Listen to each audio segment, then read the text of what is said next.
ओम नमः शिवाय। आप सभी को महाशिवरात्रि की बहुत बहुत शुभकामनाएं। मान्यताएं चाहे कितनी भी हो, त्योहार चाहे एक दिन का हो या 2 दिन का, हम सबके लिए भक्ति और शक्ति का प्रतीक है। इसीलिए बिना किसी को गलत साबित किए हुए आप इन त्योहारों का आनंद लें।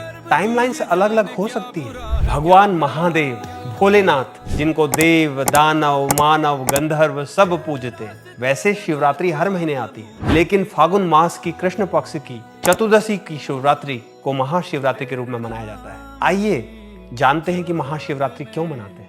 शिव पुराण के अनुसार पहली बार इस दिन शिव जी का दिव्य शिवलिंग प्रकट हुआ। जब भगवान विष्णु और ब्रह्मा जी में आपस में बड़े होने का विवाद बढ़ गया तो भगवान शिव को विशाल शिवलिंग का रूप लेना पड़ा। भगवान शिव के कहने पर जब ब्रह्मा और विष्णु आदि और अंत का पता नहीं लगा पाए, तब भविष्यवाणी हुई कि वे शिव हैं, इन्हीं से आदि है, इन्हीं से अंत है, इन्हीं से सृष्टि का प्रारंभ है, इन्हीं से सृष्टि का संहार है। तब भगवान नारायण और ब्रह्मा जी ने भगवान शिव की उस शिवलिंग के रूप में पहली बार आराधना की थी। लिंग पुराण के अनुसार पहली बार इस दिव्य लिंग से संपूर्ण सृष्टि की रचना हुई थी। जब देव दानव मिलकर समुद्र का मंथन कर रहे थे, तब कालकूट नामक भयंकर विष उत्पन्न हुआ, जिससे पूरा संसार नष्ट हो सकता था। देव दानवों के आग्रह करने पर भगवान शिव ने उसको अपने कंठ में धारण कर लिया, जिससे वे नीलकंठ कहलाए। और उस रात्रि में उनके शरीर में जलन ना हो, इसके कारण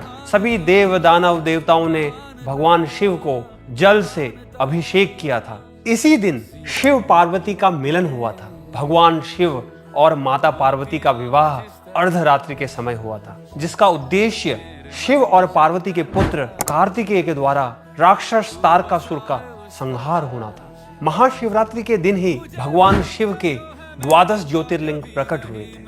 भगवान शिव ने महाशिवरात्रि को ही पहली बार प्रदोष तांडव का नृत्य किया था। मां गंगा को महादेव ने अपने जटाओं में धारण करके उनको कंट्रोल्ड वे में इस पृथ्वी पर छोड़ा था, जिससे जीव जंतुओं को कोई नुकसान ना हो। महाशिवरात्रि के दिन सीधी पीठ करके बैठे, क्योंकि इस दिन ऊर्जा का संचार ऊपर की तरफ होता है। उर्दू the centrifugal force goes upward as our body is aligned and created by the solar system. Shivling पर पान का पत्ता, बेलपत्र और ऋतुफल चढ़ाएं। आइए शिवरात्रि का पर्व धूमधाम से मनाएं।